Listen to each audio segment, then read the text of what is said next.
Om Hari Om Tat Sat Shri Gurubhyo Namaha Hari Om Om Sadashiva Samarambham Vyasa Shankara Madhyamam Asmadacharya Paryantam Vande Guru Paramparam Shruti Smriti Purananam Alayam Karunalayam Namami Bhagavatpada Shankaram Lokashankaram Shankaram Shankaracharyam Keshavam Badarayanam Sutra Bhashya Kritau Vande Bhagavantau Punah Punah Om Hari Om Tat Sat Shri Gurubhyo Namaha Hari Om Mukam karoti vachalam Pangum langhayate girim Yat krupatamaham vande Paramananda madhavam Yam brahma varunendra rudra marutaha Stunvanti divyaistavaihi Vedai Sangapadakramopanisadaihi Gayanti Yam Samaga Dhyanavasthita Tadgatena Manasa Pashyanti Yam Yogino Yasyantam Navidasura Suragana Devaya Tasmai Namaha Om Shri Paramatmane Namaha.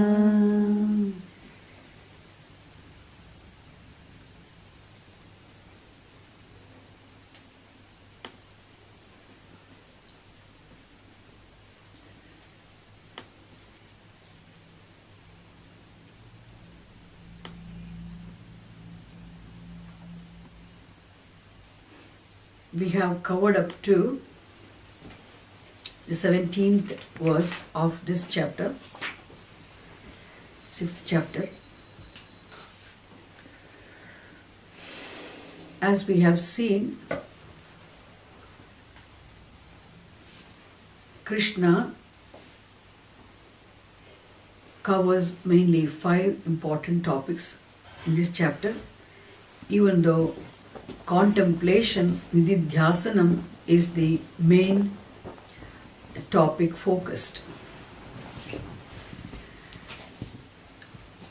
So he presents the general disciplines which need to be observed always in day-to-day transactions, called Bahiranga Sadhanani, and the disciplines which need to be observed before one sits for practice of meditation, called Antaranga Sadhanani. The third topic he covers, apart from Bahiranga Sadhanani and Antaranga Sadhanani, the general disciplines and the specific disciplines. General disciplines to be observed always and specific disciplines to be observed before the practice of meditation. He discusses the process of meditation. He presents the process of meditation. And unless one strictly observes these Bahiranga Sadhanani, there is no way of one entertaining the meditative disposition of the mind, without which the meditation is not possible, the meditation will not be effective. And here, I said an important thing yesterday. Patanjali Maharshi propounded the Yoga Shastram. The Yoga Shastram consists of 2 aspects, two parts. And as I said yesterday, the one part is the practical aspect of the Shastram, discussing the discipline of meditation. And the other part discusses the yoga system of philosophy called Yoga Darshanam.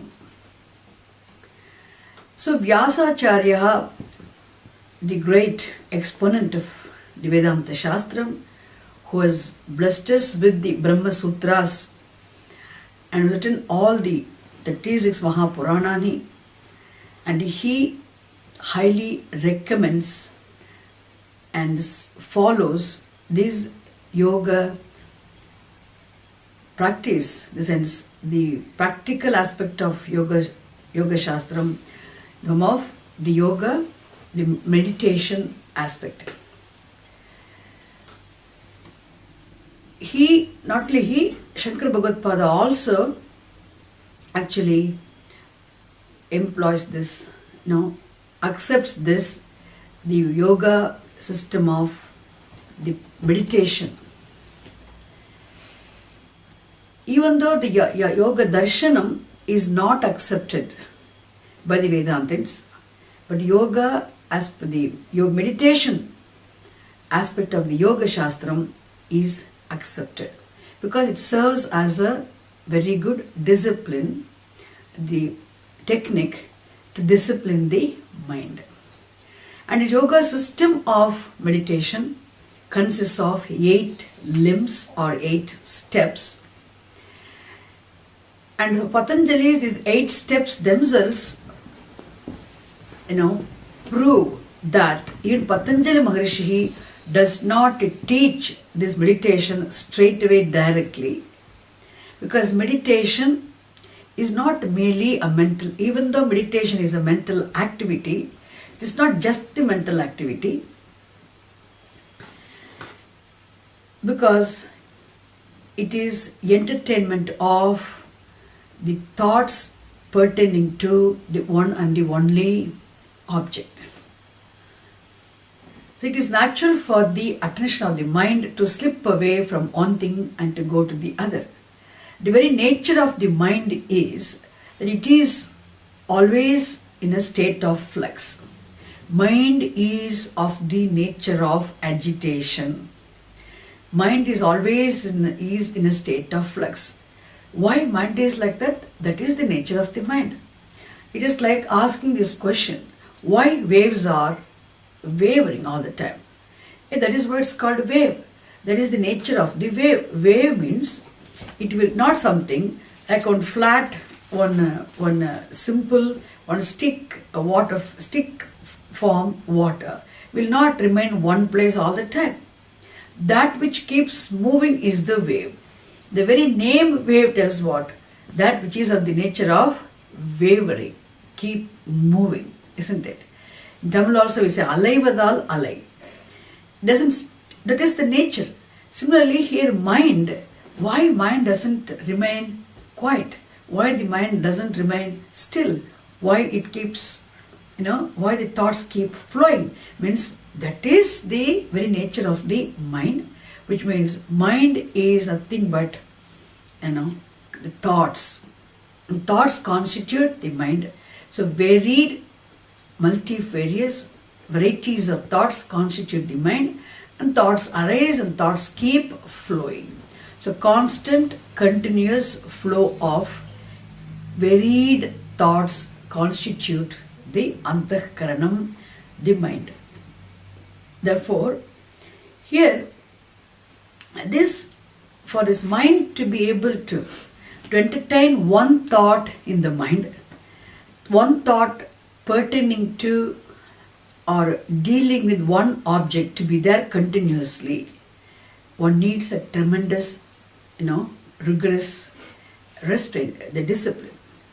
That is why for that meditation, as a prerequisite qualification, Patanjali himself introduces the basic disciplines like yamaha, niyamaha, Yesterday I explained how Yamaha consists of fivefold disciplines: Ahimsa, Satyam, Asteyam, Ahimsa, Satyam, Asteyam, Brahmacharyam. Then we have Aparigraha. And similarly, we also saw other Niyamaha. The fivefold disciplines come under the title of Niyamaha. So Niyamaha, again we have the Shaucham, the cleanliness, internal and external. Bahya Shaucham, Antara Shaucham. Antara Shaucham, Bahya Shaucham, the Shaucham. Then we have Shaucham, the Swadhyaya, Shaucham, Swadhyaya, Tapas. We also have here, importantly, Ishvara Prapattihi. One more thing I have to tell, I know. Shaucham, the Ishvara Prapattihi comes as the last. Yesterday I explained that. Finally, I left it yesterday. I brought it back again to explain that. Remember? Because not that I did wanted to leave it. Mainly, I started with this Shastra Swadhyaya. Because Swadhyaya is very important all the time to remind us of the importance of following these disciplines. So like this, Yamaha and Niyamaha, what have to be avoided, what have to be strictly followed. Anyway, even though the do's and don'ts, these are all disciplines to be observed by any meditator. Only strictly knowing the value of these disciplines, strictly observing them, thereby developing the habit, of having those disciplines, is very important for any meditator to become a successful meditator. Then the third step, he introduces the asanam. The asanam, even though it's a seat, the posture, for anyone to be able to sit in a given posture continuously for at least for quarter hour, one needs training, isn't it? The body must be fit. Without moving the legs, without moving this position, if one has to sit even for quarter an hour, 20-25 minutes or half an hour, definitely one's body must be fit.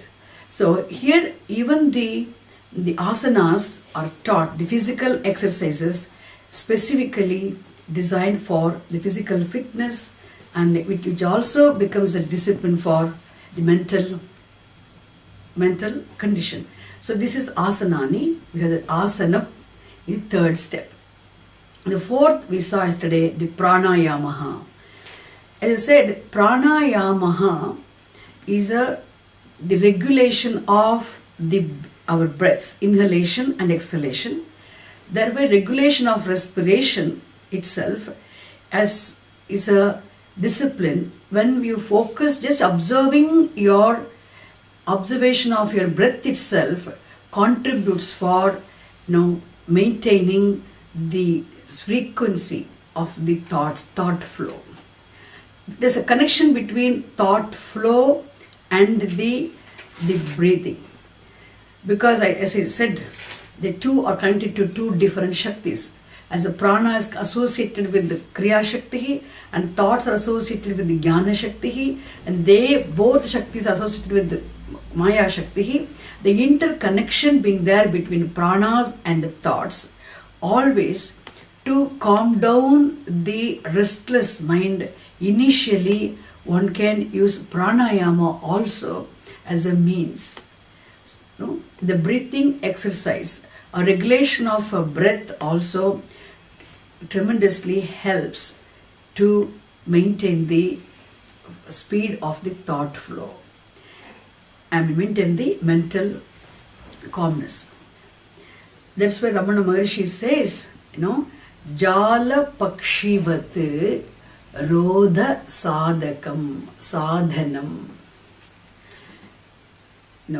Jala Pakshihi, the bird which has been caught in the net, it got encaged in the net, and that Pakshi cannot fly. because it is flying freely, and then because once you put the net, you catch the bird in the net, it is caught up in the net means it cannot fly.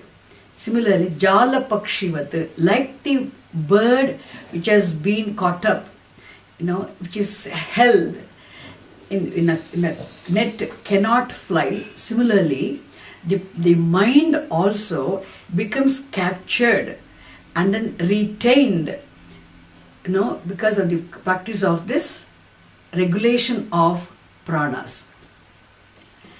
This is the connection. So pranayama is a fourth step. Then comes the pratyaharaha. This pratyaharaha is actually what is said to be pratyaharaha in the yoga philosophy. The language of yoga philosophy is actually called damaha in Vedanta Shastra. Is it? Damaha means the sensory restraint. Or we can say sensory discipline, disciplining the sense organs. Disciplining the sense organs also, because as long as sense organs are allowed to be indulging in their corresponding sense objects, they keep on reporting to the mind all the details of the objects they are involved in, then naturally mind is helplessly drawn towards the sense objects. Even though sense organs are meant for the perception of the world, meant for experiencing the world, meant for the enjoyment of the external world of objects, and the question of meditation comes, you need for this meditation, you need to turn the attention of the mind from the external world of objects towards the other, in fact, the truth of one's own self. It has to be turned away. Attention has to be turned away from the objects. For which what needs to be done is, first of all, the sense organs should be stopped from reporting the objects, reporting about the objects. For which the sense organs should be turned away from the sense objects. How do you do? For that also you have to use your own will there. The will that's why it's a deliberate will involved action. How do you do that? How do you take your senses away from objects? How can you turn your senses away from objects? Only by using your will, which means you turn only by turning the attention of the mind from the sense objects. You turn the senses away from the objects. This is Indriya Nigraha. Then the sense organs do not report about the objects anymore when the perception does not take place. Why perception is not taking place? Because attention has been turned away. This Indriya Nigraha, Pratyaharaha. So this Pratyaharaha is otherwise called Damaha. So Indriya Nigraha, Damaha, Pratyaharaha are all synonyms. Then comes Pranayamaha, Pratyaharaha, then Dharanam. The sixth step comes the Dharanam. So here you have to remember one thing. All the first Yamaha, Niyamaha, isn't it? Mainly Yamaha, Niyamaha, all of them together you can say the Bahiranga Sadhanani, and in fact the Tapaha, Swadhyayaha, and Ishvara Prapattihi. These three, which come under the title of the Niyamas, together are known as Kriya Yoga. The three disciplines coming under the heading of the Niyamas form the Kriya Yoga. It's called Kriya Yoga technically in Yoga Shastra. The Kriya Yoga alone is including all the other disciplines, we call it Karma Yoga in Vedanta Shastra. Kriya is a feminine gender word. Karma is a neutral gender word. That's all. What is Kriya Yoga? People think Kriya Yoga means something, doing something differently. No. In Yoga Shastram, when they talk about Kriya Yoga, what do they mention? Swadhyaya. What is Swadhyaya for?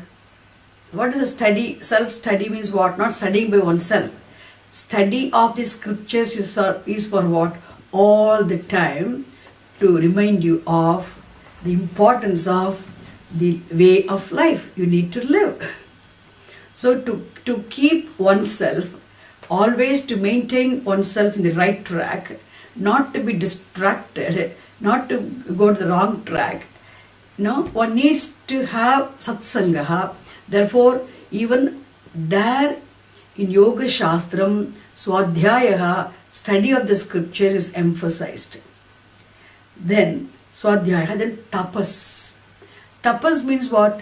Austerity. What is austerity?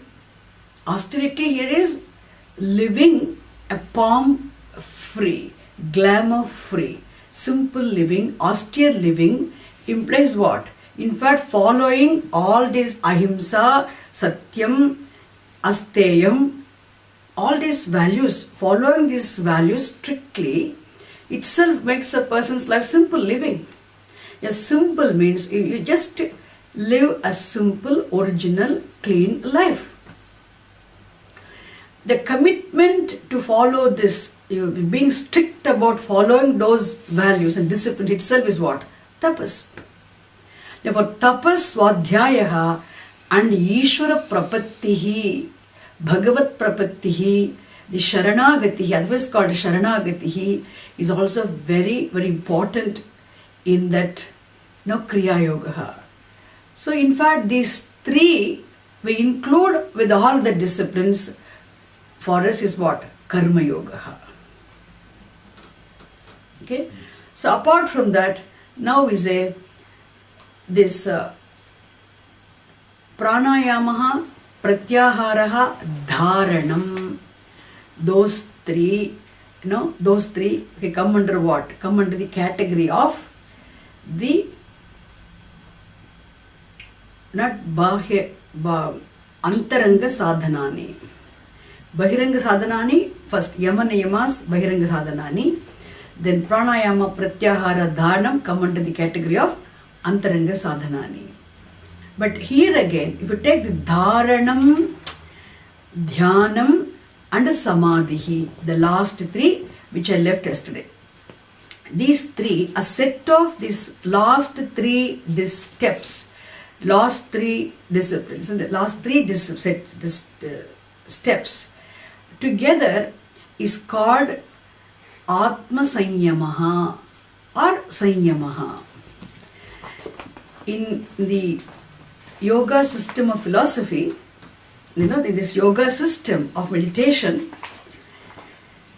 don't need to involve philosophy there. In yoga system, the set of these three steps, dharanam, dhyanam and samadhi, together a set of these three is called Atma Sanyamaha or Sanyamaha.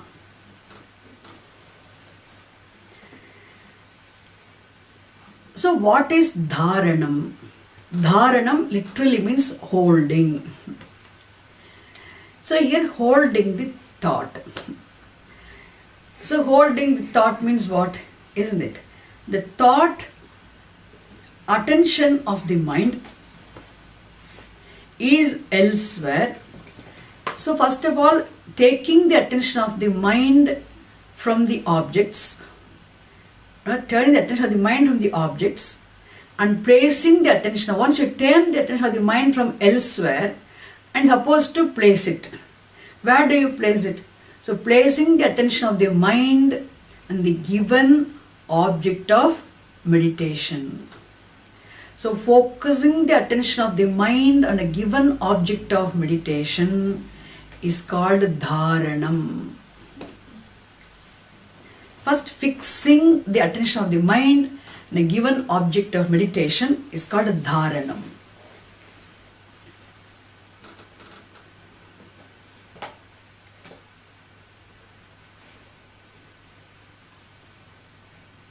Which means, so focusing the attention of the mind on a given object, or fixing the attention of the mind on a given object, means entertaining a thought dealing with that given object.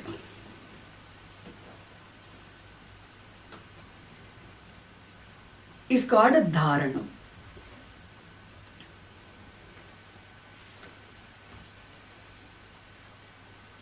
It's like even in archery, suppose a person has to shoot.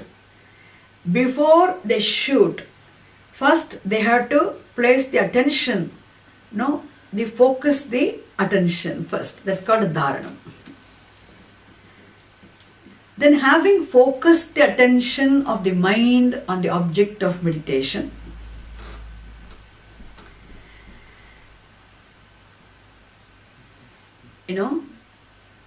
when you focus the attention of the mind, you will be there, you try to fix the mind, the same object. But what happens, attention will definitely slip away and go. Every time the attention slips away, what you are supposed to do?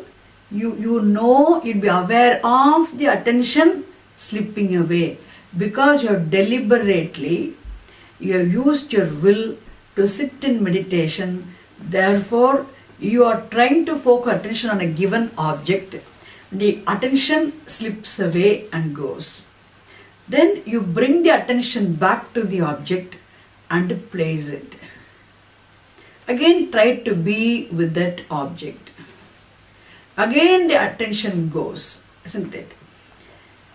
So you repeatedly, you bring the attention back to the object. So in this, there is, when you fix the mind, attention of the mind on a given object, you are using your will. You are making initiative. Isn't it? You deliberately, using your will, you try to fix the attention of the mind on a given object. And when it slips off, you are aware of the attention slipping away. Again you bring it back. Again you bring it back. The effort is involved, isn't it? The will is involved. The deliberation is involved, isn't it? There is a struggle involved. This process of this is called what now? Dhyanam. This is dhyanam.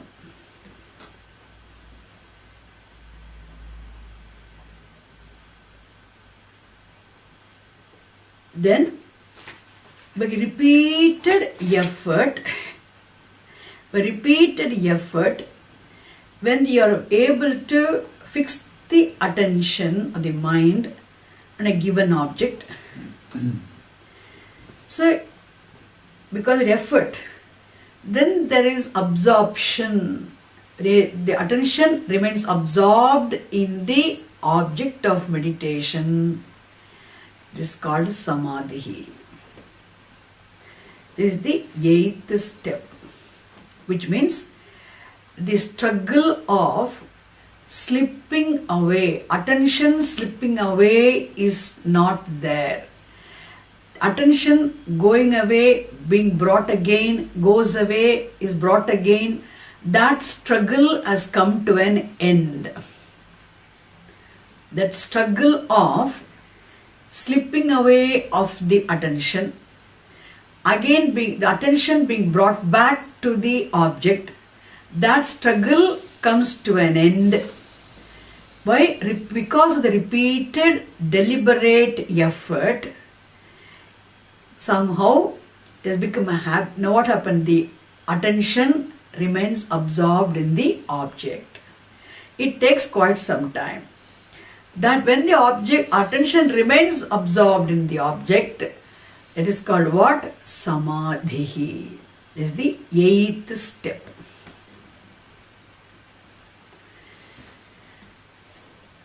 So Krishna uses these last three steps,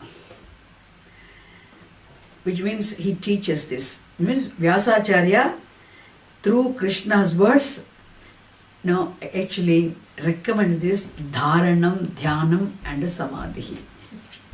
We'll see that. Understand correctly. We are going to see Samadhi in a different way. This is the basic understanding of Dharanam, Dhyanam, Samadhi. So when I said bringing the attention of the mind, taking it away from the other objects and focus the attention on a given object is Dharanam, when I say. So what does it mean? So you entertain a thought. In the mind, you entertain a thought pertaining to the given object of meditation. That is called as Dharanam. Understand? Then when you try to retain the mind, focus the mind on the object of meditation, which means you entertain a thought pertaining to the given object of meditation, then the attention will try to go away. But what happens? You try to retain the attention in the same object. Which means when you try to retain the attention in the same object, they should entertain the same thought pertaining to the same object. Isn't it? What happens? The vritti, it's called what now? Antahkarana vrittihi. Vrittihi. So when I say, I see the clock, there's a clock, I see the clock. Now I try to focus my attention on the clock. When I focus my attention on the clock, then I entertain a thought pertaining to that particular object called a clock. It's called what now? I have clock akara vrittihi.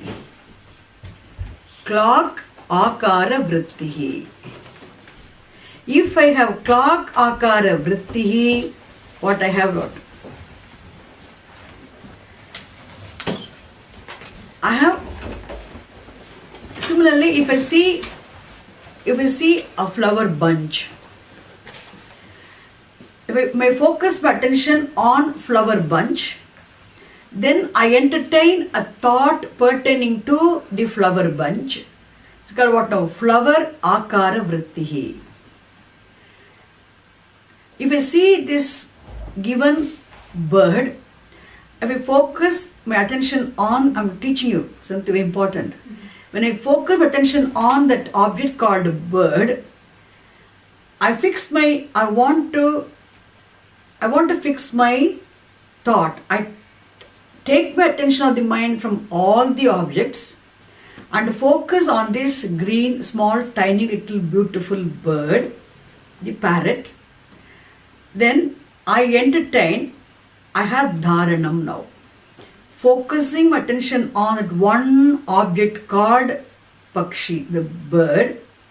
Then I have here what? I entertain a thought pertaining to the bird, which is called Pakshi akara vrittihi. Pakshi akara vrittihi. Suppose even if in front of me there is a Pakshi sitting here, suppose a bird sitting here in front of me, if I do not pay attention to that, my attention is not focused on that bird, my attention is really held elsewhere completely, then I do not entertain the thought pertaining to the bird, then there is no Pakshi akara vritti is not there. Understand? We're paying attention to a given object, shifting the attention from everything else other than that one given object, is called what? Dharanam. When you have dharanam, you entertain that particular thought pertaining to that given object of your focus. But what happens because of the nature of the very thoughts, that thoughts are of the nature of, keep moving. Thoughts are of the nature of flowing, moving, fleeting. What happens? That thought will go. The bird thought will comes and go. Thoughts are momentary. Kshanika. Vrittihi kshanika. How long will a thought remain? When I'm talking to you, it looks as though it's very long, isn't it? But really speaking, each thought is a kshanika. Momentary. Thoughts keep fleeting. So that bird thought will go. Some other thought will come. Some other thought will come, which means the thoughts pertaining to different objects will keep, coming. But here, what we do in this meditation, when you focus attention on a given object of meditation, then you try to entertain the same thought. Why? Because you focus attention on that one given object, so that you try to entertain the similar thoughts. First, suppose there is a bird in front of me, and I focus my attention on the bird. I entertain a thought, akara vritti, pakshi akara vrittihi. I don't allow my thought to go elsewhere. I try to focus my thought, attention on the same bird, so that I will continuously have what? Same pakshi thought, pakshi akara vrittihi, pakshi akara vrittihi, pakshi akara vrittihi, pakshi akara vrittihi. So the thoughts keep flowing, but still object is the same. Understand? It's called sajatiya pratyaya pravahaha or sajatiya vritti pravahaha. There's a constant, continuous flow of similar thoughts. It's called dhyanam. So constant, continuous flow of similar thoughts. So here will is involved, deliberation is involved, effort is involved. Hope you understand the difference between dharanam and dhyanam. Sajatiya pratyaya pravahaha.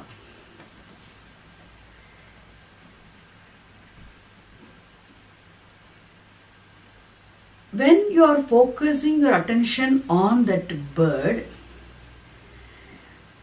the thoughts keep flowing. In the flow of thoughts, the thoughts you entertain in your mind, all the thoughts entered in your mind are pertaining to the one object, which means there is a constant, continuous flow of the thoughts of the same object. It means similar thoughts. Pakshi akara vrittihi, bird akara vrittihi, bird akara vrittihi. In between, when you see suppose, you just see it, suddenly the bird's beak reminds you, suddenly, the thought slips off. Attention of the mind slips away from that thing. The beak reminds you of your strawberry, and suddenly what happened? Oh my God, I kept a box full of strawberries in the fridge. What happened to them? they must have gone, they must have got spoiled. I wish I gave it to Swami at least. At least I gave it to somebody. At least I kept them outside so the birds could have eaten. Thoughts go away. It's called what now? Distraction, isn't it? It's called slips away. When such other thoughts come, it's called what? Vijatiya vrittayaha. Vijatiya vrittihi. Dissimilar thought. Okay? Bird means it should be in the bird. From there, the thought slips away means other objects come. The object of your thought is some other object. Then becomes what now? Vijatiya pratyayaha. Dissimilar thought. So what is meditation here? There's a definition. So here, sajatiya pratyaya pravahaha.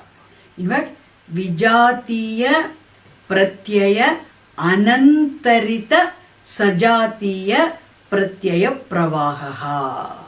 It's a long sentence, isn't it? I repeat it. Vijatiya pratyaya anantarita sajatiya pratyaya pravahaha. It means constant, continuous flow of thoughts, similar thoughts to the exclusion of dissimilar thoughts.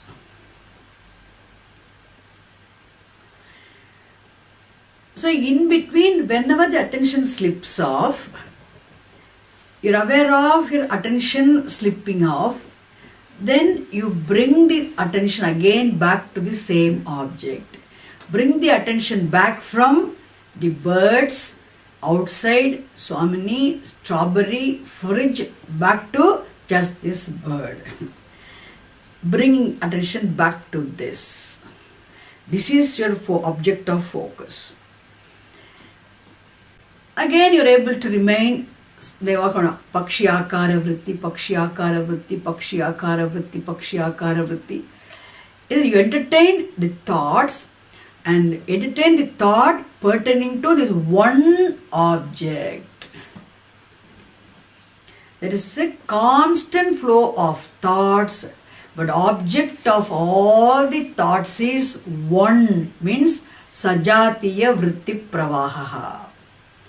If some other objects comes in between, vijatiya vritti pravaha or pratyaya pravaha. So that's why definition is what? Vijatiya pratyaya anantarita sajatiya pratyaya pravaha.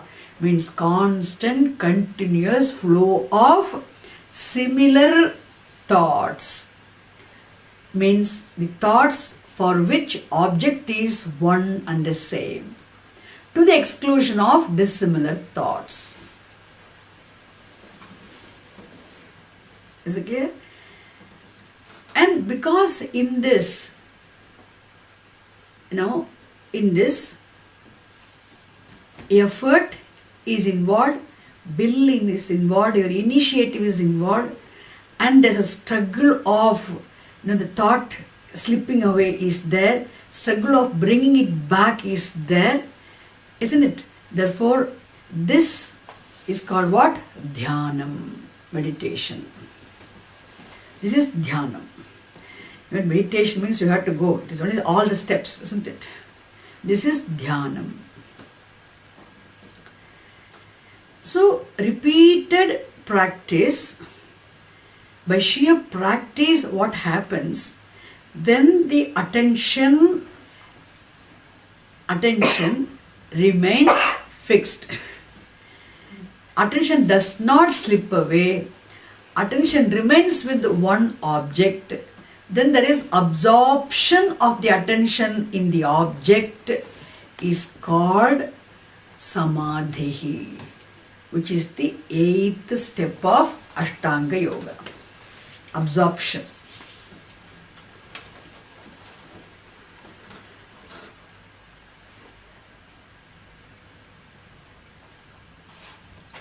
even though there is absorption here,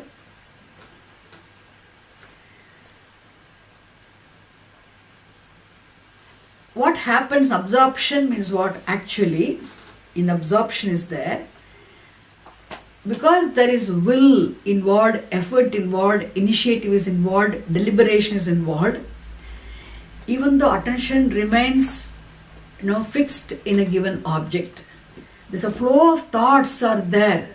See, please understand, in samadhi thoughts are there.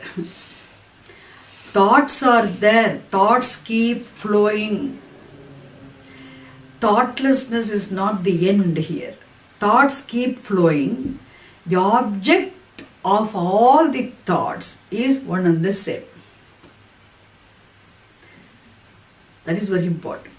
Therefore, even though absorption is there, still there is what? I am the meditator, that is there, and this object of meditation is there. That division is there in, therefore it's called what? Savikalpaka Samadhi. Even Samadhi also what now? Even though absorption is there, still there is in one corner, what now? Of the mind, I am different from the object of meditation. The division is there. Therefore, Savikalpaka Samadhi is the 8th step of Ashtanga Yoga.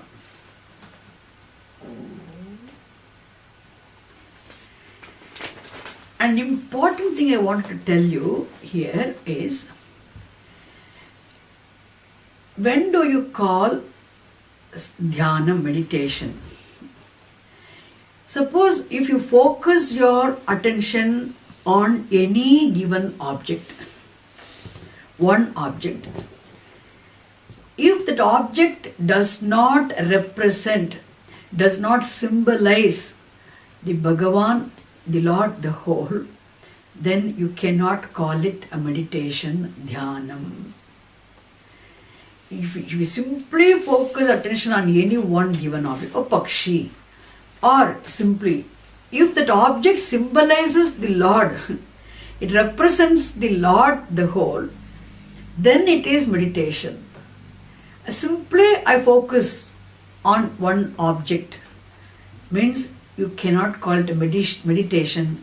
It is only developing, it's a practice of concentration. Because concentration also is a mental activity.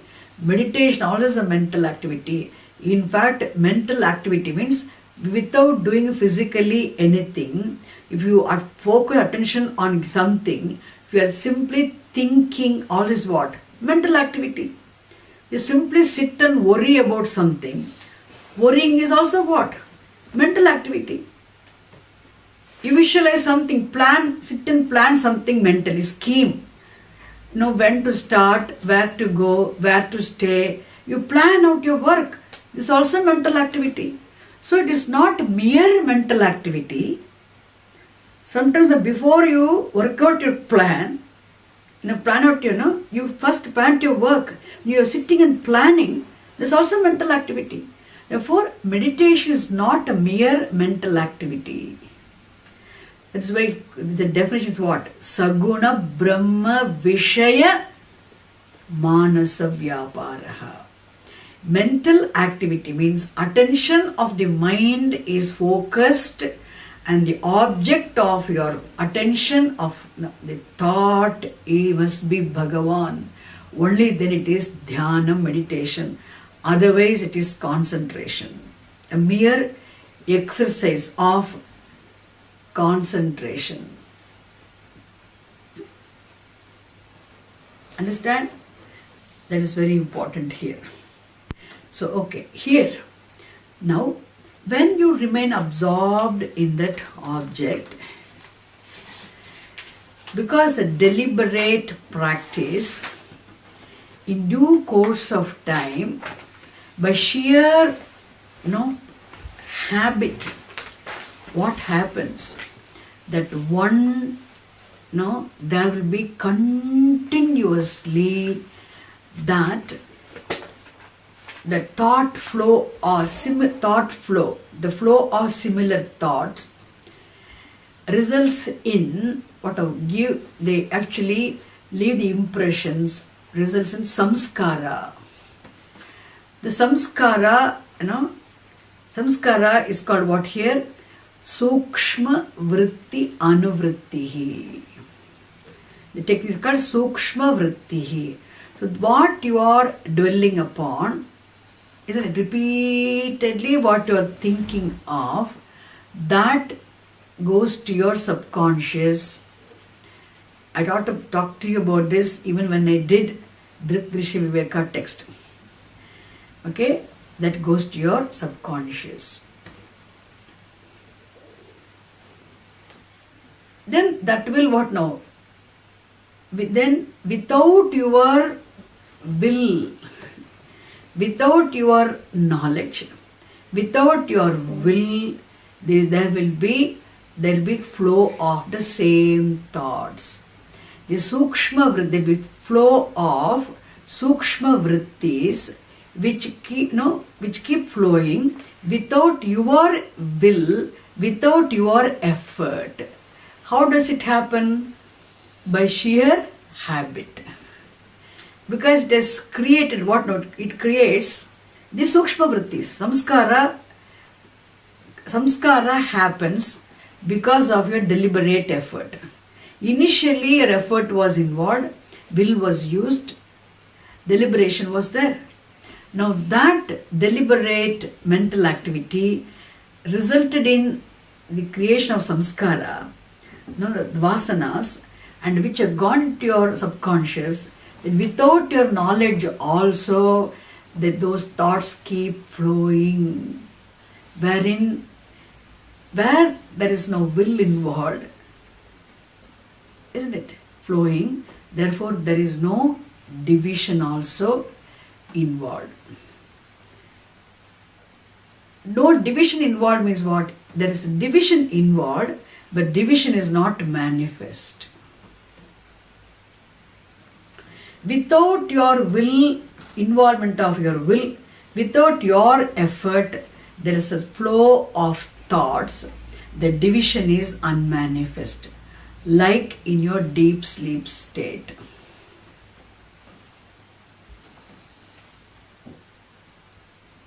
And that is called what now? Nirvikalpaka Samadhi.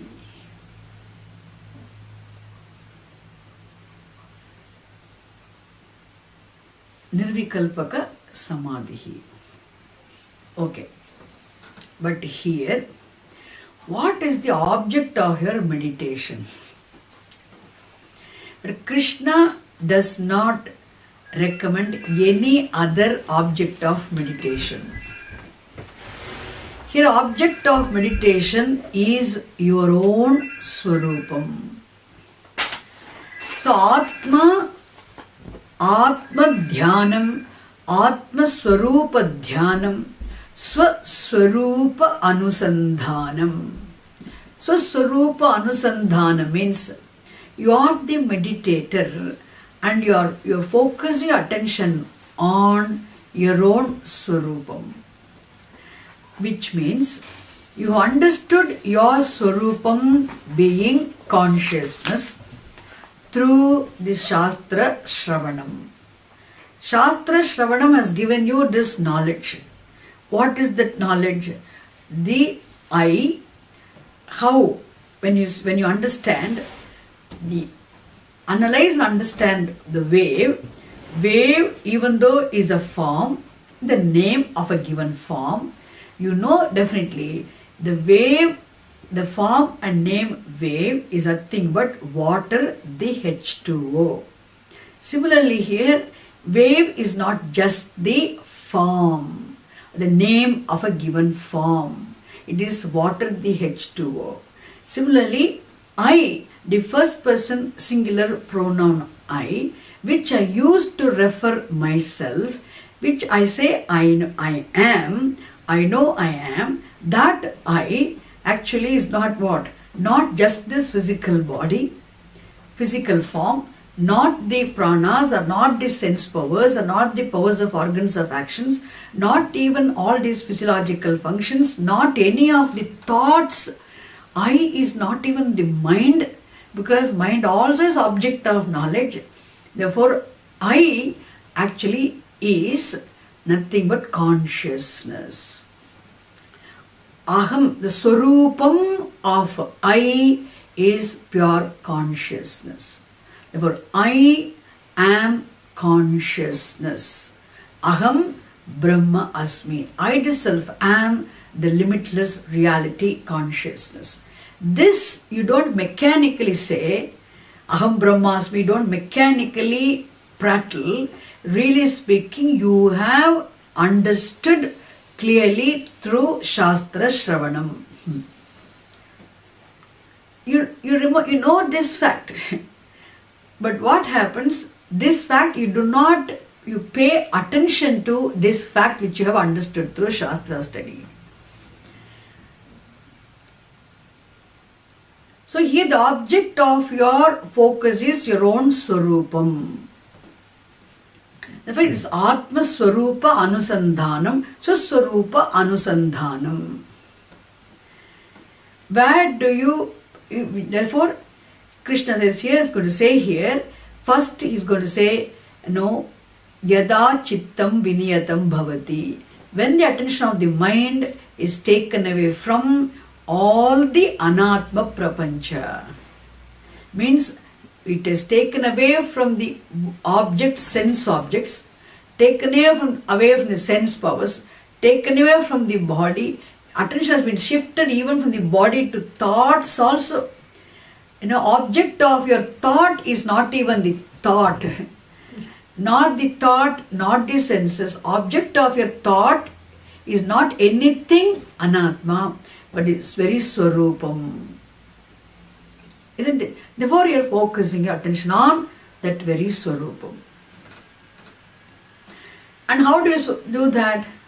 Which you understood, you have to use the Shastra's words. What are all the words Shastram uses? And remember here, suppose Shastram says, Aham Shuddhaha Asmi. Aham Shuddhaha.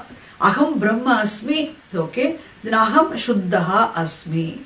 Means how the consciousness is free from all impurities. We are very clear about it. There's no doubt. So Aham Shuddhoham. When you say, what is the focus here? Your object of your focus is your own Swarupam, the consciousness. And you see the meaning of the word Shuddhaha. Being what now? The consciousness being the meaning of the word Aham Shuddhosmi. Shuddhaha Asmi. Aham Nityaha Asmi. You see how consciousness is of the nature of timelessness. Isn't it? So you entertain those. What are the thoughts now? Even though thoughts are many, even though the words, like Shuddhosmi, Nityosmi, Buddhosmi, you are thinking Asangosmi, how I am unafflicted by consciousness is not afflicted by any vrittis. Like what? Now here there are so many objects here. The object shines in the light. Whether this mic falls down, mic stands here, mic is moved from here to there, from there to here, whatever is happening in the light, isn't it? The objects moving in the light do not afflict the light. Light is not afflicted by, touched by, tainted by objects moving in the light. Isn't it? Not tainted. Similarly, the thoughts which are which keep flowing in consciousness, of course thoughts shine in consciousness, thoughts are pervaded by consciousness, but still movement of thoughts really does not afflict the consciousness in any way. Therefore, I am that consciousness means Aham Asangaha Asmi. Asanga Atma, Nitya Atma, Shuddha Atma, Buddha Atma. You are seeing the nature of consciousness. How you say wave is water, the H2O. Similarly, I itself am consciousness, which is of the nature of timelessness, untaintedness, unafflictedness. You see that, isn't it? Then where is your attention? Jagat is not the object of your attention. Mind is not the object of your attention. Your mind, attention of your mind is what now? Dwelling upon Swarupam, the nature of yourself, the consciousness. What are the thoughts entertained? Thoughts keep flowing. Constant, continuous flow of thoughts. Objects of those thoughts is one and the only consciousness. Even though you are using different words, Shuddhaha, Nityaha, Asangaha, etc., each word implies the nature of consciousness. Understand? You're focusing. It's a deliberate action. Isn't it? Then here what happens? The meditated division is not there. And this, because when you do it repeatedly, when you practice in due course of time, the mind falls into the groove. Then it remains absorbed in this object. That absorption is called Savikalpa Samadhi. Then when the attention remains absorbed, then when you are in Savikalpa Samadhi, then later on, by sheer habit, in Savikalpa Samadhi, that attention leaves behind vasanas. Those vasanas become what now? Sukshma Vrittihi. Then whether you remember or not, without your knowledge, those thoughts will be flowing. Wherein the division is not there. Because your will is not there. Without the division is there, but division is unmanifest. But still there's a constant continuous flow of Sukshma Vritti. So constant continuous flow of Sukshma Vritti, subtle thoughts. Which thoughts? Similar thoughts. Okay? To the exclusion of dissimilar thoughts. There's a continuous flow of similar thoughts without your knowledge, without your effort. Isn't it? There's a flow. And where the division is unmanifest, that is called Nirvikalpaka Samadhi. I have to tell you a lot of other things. So the first 8, Savikalpaka Samadhi, is the 8th step of Ashtanga Yoga.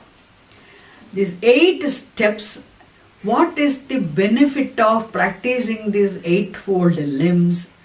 Where should they culminate? The culmination of the final benefit of practicing this 8-fold, 8-limbed this yoga will result in Nirvikalpaka Samadhi.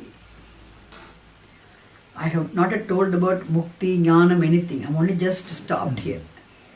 So what is the Nirvikalpaka Samadhi? Nirvikalpa Samadhi is not the 9th step. It's a benefit of the practice of 8-limbed yoga. The object of your focus is something else. It is not Dhyanam. The object of focus is Bhagavan, isn't it? A symbol representing, it stands for Bhagavan, it is Dhyanam. Isn't it? The object of your focus is your own Swarupam, it is Nididhyasanam. Understand? Okay, but here you have to remember an important lesson. In any of these 8 steps, which should culminate in the Nirvikalpaka Samadhi, will not remove your ignorance. Okay, so ignorance removal, Shastra study alone will remove your ignorance. Because here the object of your focus is Atma Swarupam. You are supposed to focus attention on this Swarupam, your own Swarupam. But meditation will not help you know what your Swarupam is. You know your Swarupam through Shastra study, then you dwell upon that Swarupam, which is Nididhyasanam. I'll give you another example. This is a very famous example in the Shastra teaching. See, when you do not see an object at all, there is a given object. When you do not see it at all, that object cannot be a source of pain, nor can it be a source of pleasure. Why? You do not know it exists. There is an object, but you do not see that object. You do not know the object exists. When you do not know that object exists, even though it is existent, it cannot be a source of pain or source of pleasure for you. Isn't it? That's why in utter darkness, suppose we happen to see, if there happens to be a snake crawling, Mita immediately will pick a leg and put upon the thing. Not a snake, a spider comes into Mita's room. Spider is enough, cockroach is enough. There are many people, when I invite them to come to India, first thing I ask, how can I handle cockroaches if they come to my room? If you turn all the lights off, this darkness means whether there is cockroach or snake or lizard, any creature is there, you do not even know something is there underneath. Now there is no fear at all. You are not very happy also because you don't know. Nothing is there. You don't know it is there. Therefore there is no fear. Isn't it? But what happens? There is a bright light in the room and we happen to see something. There's some wire is, just falling there. And you see the wire in the corner. Oh, you see the wire as a wire. Oh, just the wire. There's no fear. When you see the object as it is not a source of fear for you. Then when you do not see a real snake also in utter darkness, there's no fear for you. Isn't it? But suppose there is a bedroom, something called bedroom light we have, a dim light. You don't want the room to be too dark. You want to get up and move in the midnight, to drink water, to go to do something. So there's a dim light. The dim light, you cannot see objects clearly. At the same time, you can see things, but you can't see very clearly. Then what happens? You see the wire, and the wire, is there in such a way, it looks like a crawling snake. Isn't it? And when you see the snake, because of the dimness of the light, when you see the crawling snake and you get frightened and you are screaming, you don't want to be alone there, you want help from other people, you scream. Why? Because you want to get rid of the snake, and because you're shivering, trembling already because you don't know what to do. When there is fear, There is no real snake. Even somebody else comes and hits the snake, tries to kill the snake also, because there is no real snake, that there is no way of getting rid of the snake. There's only a wire. But still in your perception there is a snake. And you are shivering and trembling. You're so frightened, screaming. You don't know what to do. And somebody gives you the idea. Okay, how can I get rid of the fear? I can't handle this fear now. How can I get rid of the fear? The only way you can become free from the hold of fear, just by knowing the fact there is no snake. Because it is the fact. Knowledge of the fact is the only means of removal of your fear. How can you get rid of your fear? Knowledge of the fact. Because there is no real snake, and you should know there is no snake. There is no snake at all. This is the fact. And you should know that fact. Knowing that fact that there is no snake at all is the only means of freeing yourself from fear. For you to know there is no snake at all, what you need is you need to have the knowledge of what actually is. If there is no snake at all, okay, if that is the fact, I should know what is that which looks like a snake. What that snake is then? What is that which looks like a snake? What is? Knowledge of what is.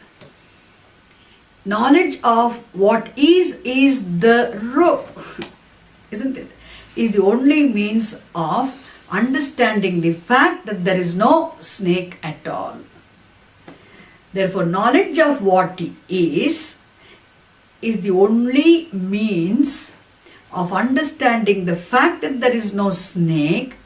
Understanding the fact that there is no snake at all is the means of freeing yourself from the fear caused by the perception of snake.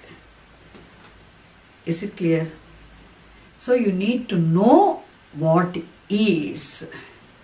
In knowing what is rope or wire, you resolve the snake in the very wire. Don't drive away this snake from there. You don't need to kill the snake and throw it away. No, nothing. You need not do anything. No action is required. No action is required. Inverted comma, okay? No action is required for you. You cognitively, intellectually resolve the snake, which is a source of fear, which has been really tormenting you, isn't it? Sitting in the corner, you resolve that snake in the very wire. How? So seeing the wire as a wire is the only means of simultaneously resolving the snake in the wire and not knowing the fact what is rope, wire, there is no snake at all. This understanding of the fact, this knowledge of this fact is what? Is the means of freeing yourself from fear. What you need is knowledge, not action. Understand? To free yourself from the problem of fear, which is now unpleasant, the discomfort causing the fear. For you to get rid of it, you need knowledge of what is, not the action. You don't need to do anything there. Okay, somebody comes and tells you, okay, sit in a corner, close your eyes, meditate on snake or meditate on rope. Without knowing what is rope, we sit and ask to meditate on wire. Okay, the very fear being there, your mind cannot even have meditative disposition. Understand how stupid it is, absurd, foolish it is to meditate upon the wire. Somebody comes and tells you, you sit and meditate upon wire.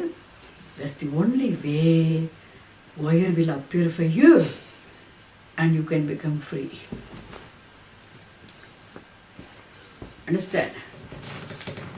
And somebody else comes, don't meditate, sit and sing bhajans in a corner. Or sing some classical music. Or dance. Or do pranayama. There, follow this discipline, satyam vada, dharmam chara. You observe, you follow ahimsa. Where are they relevant? Understand?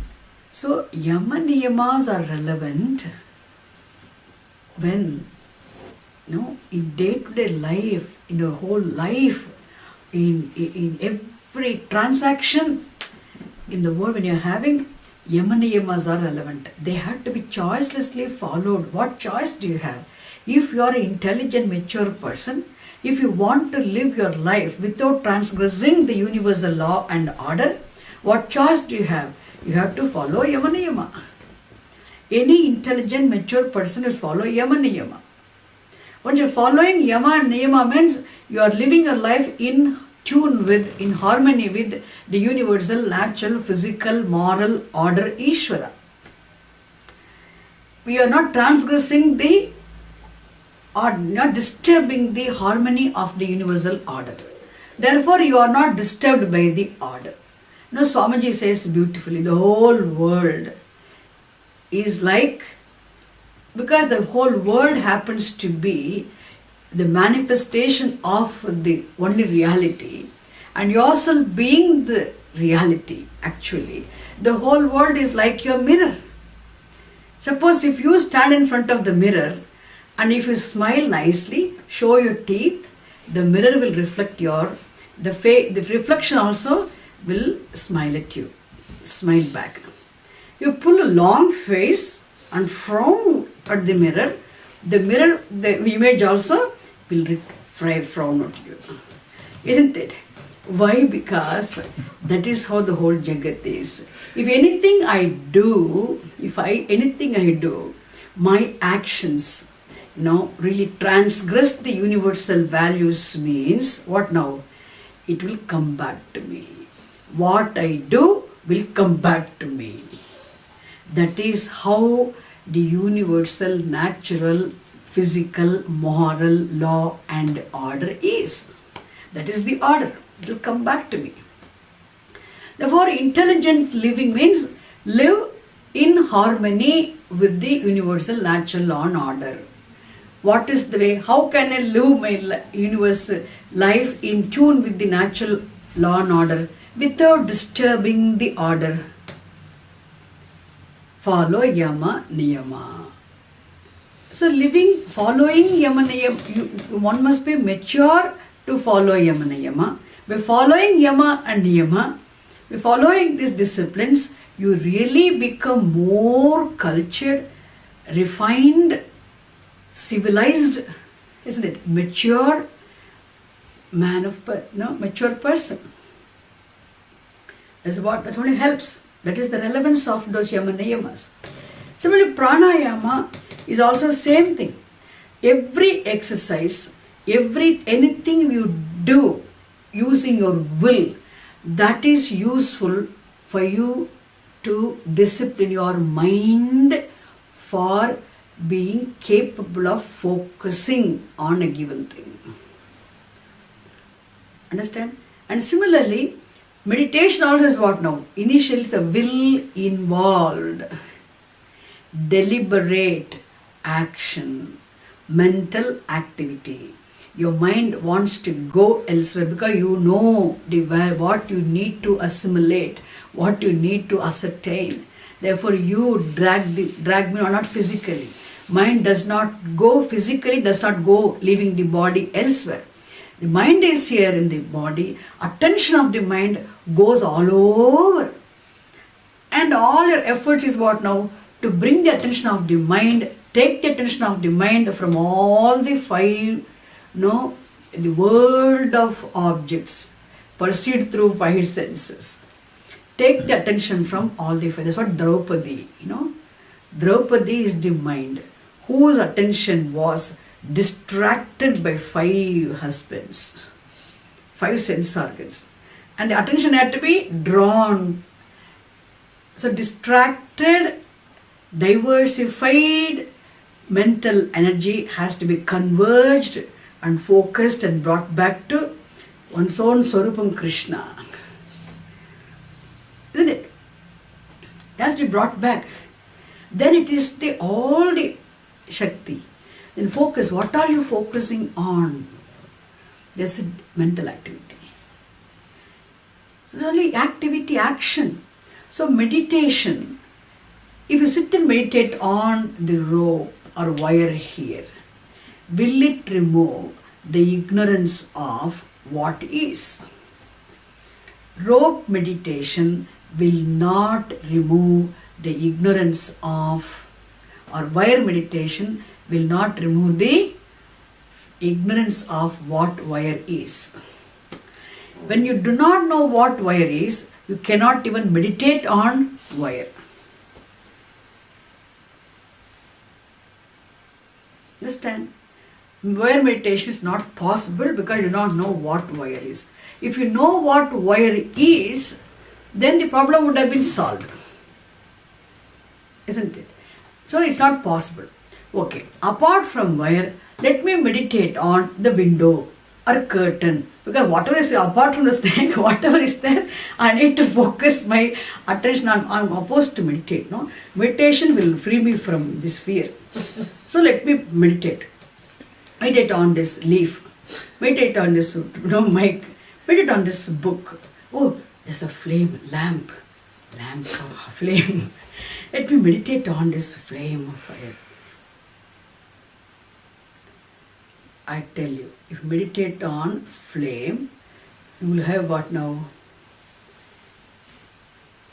You divert your attention from the snake to, you try to focus your attention on flame of fire.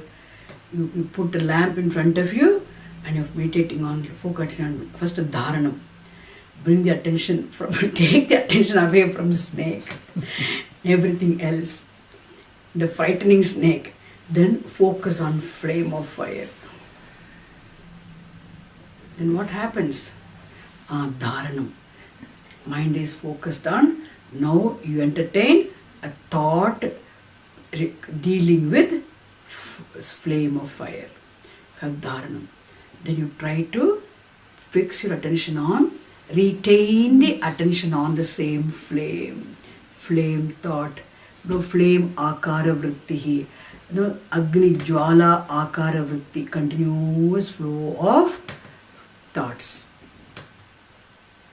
And what happens? You have the absorption in the object of flame of fire. First mind goes, in between the fear comes, you bring the attention back to flame and the struggle. After long struggle, that is meditation.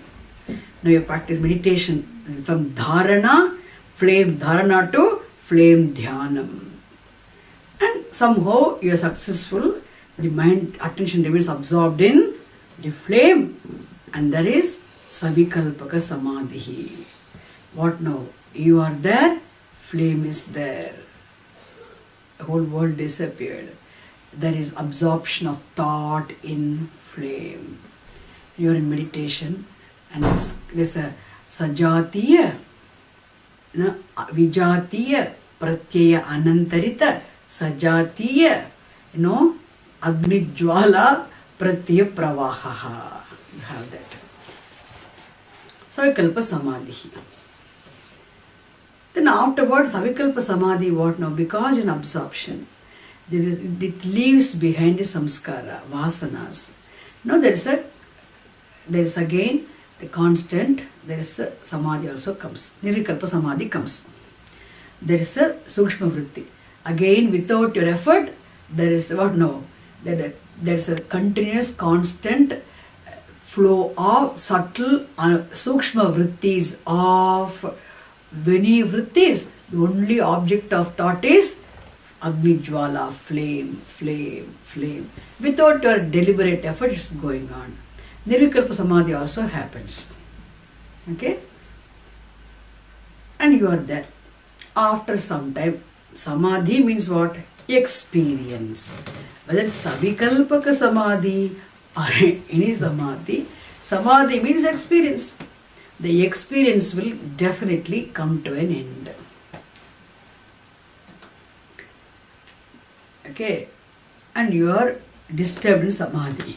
You wake up. So quiet mind. For your whole Jagat disappeared. Only flame was there, and flame also disappeared. Because I am the meditator, there is a flame of the meditation. That division also is what? Division is there, but unmanifest division. It is Nirvikalpaka samadhi. Still, you wake up. First thing you see is snake. Again you jump. Why? Because samadhi experience, a beautiful meditation, wonderful effort, all efforts are highly, really, it's a praiseworthy effort, because what an amount of effort to retain that, bring the attention, focus the attention, retain the attention, every time it goes, bring it back. No? My God, Dhyanam, finally absorbed. Samadhi also is wonderful. Afterwards I get up, then snake again.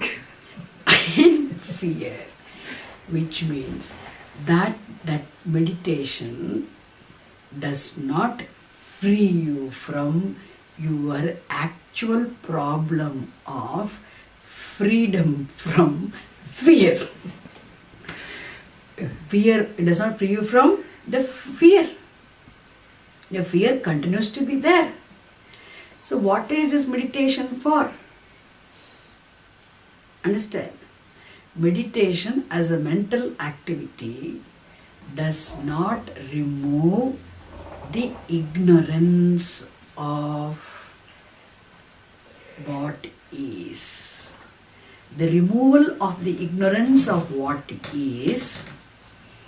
isn't alone, will remove the fear of the snake. Because the fact has to become clear. No, somebody else should not come and tell you, no, there is no snake, there's only wire. Oh, that is not the way. Somebody else tells you means it is not. I don't know. Let me take auto suggestion. There's no snake. There's no snake. There's no snake. There's no snake. There's only wire. Only wire. We simply sit also. It is a mechanical prattling also, is not contemplation or meditation. You must know what is that. What is there? Only wire is. When you say what is wire only, in that ascertainment, you have resolved the snake. You say there is no snake at all. Along with the snake, your fear also becomes resolved. That is why freedom from fear is what? No. In fact, freedom from fear is in resolving this snake, cognitively resolving the snake, the fear along with the snake in its own substratum, actually what is. Understand? Then what happens after knowing that also? Somehow you made an effort. I meditated, I had samadhi experience, flame samadhi, nirvikalpa samadhi, savikalpa samadhi, dharana, niyama, yama. I did everything. Such a disciplined, cultured person. Only one thing has not gone is ignorance. Therefore, still fear is. Now, somebody comes and tells you, this is not the way, you of course, you need this, all these things are very important. Who says these are not important? You know yama, niyama, nothing. You can just go, you will know. No, this is all very important. All these eight-limbed, this yoga is useful, helps you only when you know this fact. So then he says, no, come on, see, there's no snake. Why? What is here is wire. He takes the wire and shows, see, only wire is there, no snake here. Very clearly the person shows. Then this person has understood. That is Shastra study. Okay, what is this? Wire. Therefore, there is no snake at all. Therefore, there's nothing which can frighten me. There's no need for the fear to be there. Fear is gone. Okay? It's gone. But still, every time you go to the room, once upon a time, you were seeing the rope, you were seeing the snake. Because you were seeing the snake for a long time, you remained frightened for a very long time. Somebody came, went into the room, showed that wire to you as a wire, and he showed there's no snake, he's gone back. The teacher came in, took that, come on, it's only wire, there's no snake, showed and went off. But what happened? You were the one all the time living there. You've been always seeing the snake there for a very long time. Even though the teacher came and showed you very clearly there is no snake, there's only wire. Because you were experiencing snake for a long time, every time you go inside that room, the snake memory comes. Old memory comes. Old memory what? My God, I saw the snake there. I saw the snake there. I saw the snake there. There's no snake. Why? This is called habitual error. Because long time I was thinking there was a snake, there was a snake, there was a snake. That snake dhyanam has gone into my subconscious, it is still sitting there. Snake samskara is there. Even after knowing the rope, wire is a wire, after knowing there is no snake, previous perception of, previous experience of, my previous erroneous perception of snake created samskara of snake being there.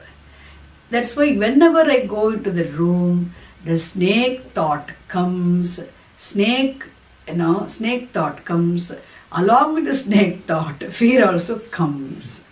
My God, what is this? Even after knowing there is no snake, there is only wire, still snake thought comes and snake fear comes. Why? The teacher showed you only once. There's no rope, there's no wire, there's no snake. He showed you only once. But how many days, how many months you have been seeing this snake there? Therefore, old memory is sitting. What to do now?